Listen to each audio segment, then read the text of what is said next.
President Cyril Ramaphosa has just announced that many prisoners in South Africa will be set free because the country's prisons are full.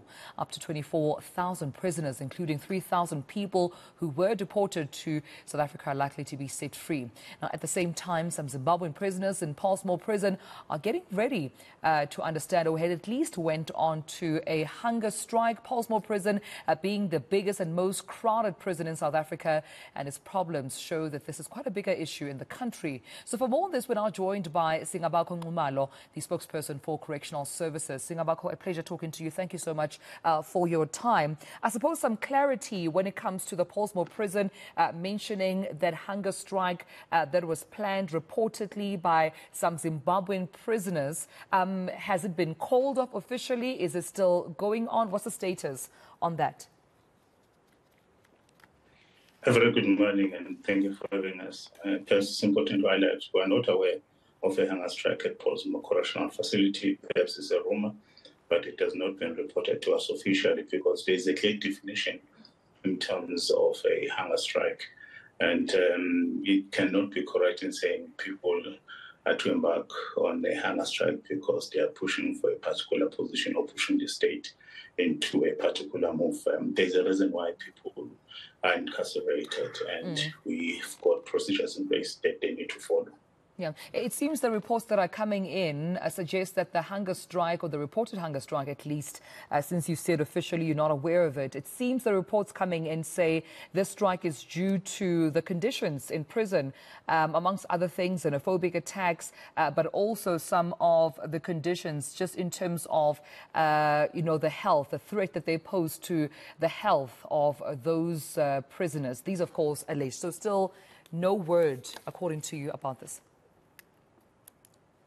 No, in as much as we're experiencing overcrowding, but it is not at a stage where we can say the well-being of inmates is now at a dire state where we have no alternative. We do have facilities where we can transfer inmates with healthcare needs in case there is a need to do so. But the overcrowding that we have, yes, it is there. We are surviving 47%. That is very high, and that has been made worse by the situation at Kudamas in Tumelo, where we had to now transfer 3,023 inmates at ECO, and that has really strained us a lot because we have lost a lot of beds there. But other facilities are taking those inmates. But as I've said, the conditions, strained as they are, but they have not placed lives of inmates in danger. Also, when it comes to those serving life sentences, sex offenders, guilty of tampering with essential infrastructure, more violent crimes, the procedure will still need to be followed, Singabakho, just in terms of complying but also being eligible for release. We have to be very clear in this. The special remission of sentences is to benefit low-risk inmates and non-violent offenders. This will tell you that inmates who are sentenced to life, or those who have committed serious offences such as murder and other crimes, will not benefit from this. Sexual offenders will not benefit from this. So those non-violent and low-risk and people who are serving short-term sentences are the ones benefiting from this. As I'm talking to you, 3,255 inmates have been placed out since we announced the special remission of sentences, and we continue to do so. So our centers are very meticulous in ensuring that only those deserving who meet the criteria are being placed out. So people who are in our facilities because they've committed serious offences, unfortunately, do not benefit here. And the reason is very clear. You do not want to place a person out that has not been rehabilitated fully, and a person that will pose danger to society. Right, that clarity quite important and significant. Only non-violent prisoners will, of course, be benefiting from this remission. Coming on to also news that have been making headlines, Singabakho, I'm sure you've been following in the media because this came from your department. The release of Lavona Solomon. I mean, what can you tell us in terms of that status? Has she been released already today? I can say that she was admitted into the system of come to corrections this morning and have to state this. Lavona Solomons is benefiting from the normal parole process. It is not part of the special commission.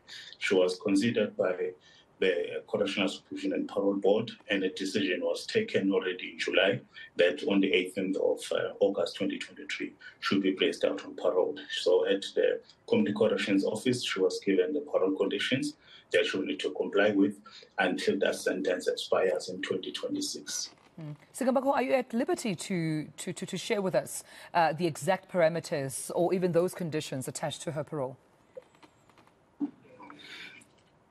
What we can say is that it's basic parole conditions, such as the ones where a parolee will be expected to be home within particular hours in the day, especially in the evening, and also the parolee not having to take substance abuse, alcohol, and other forms of drugs, and where a parolee is expected to participate on community service. There is a particular number of hours that you need to comply with, and a parolee not having to leave the district of a residential address unless authority or authorization is provided by the monitoring official. But the conditions are there to assist a parolee to climatize and adapt into a normal setup out there in the community, but also the process where now a parolee has to find footing, if the person has to secure employment or start something, that the person is also assisted in that regard. It is not about further punishing a person, but to say, how do we now assist you? But also if there are other interventions to be made, and also other engagements with the victims in this instance, in case they still need to do so. All right, well, we leave it there. Thank you so much for this update. Singabakho Nxumalo, the spokesperson for Correctional Services, thank you so much for your time brought here on NewsLink.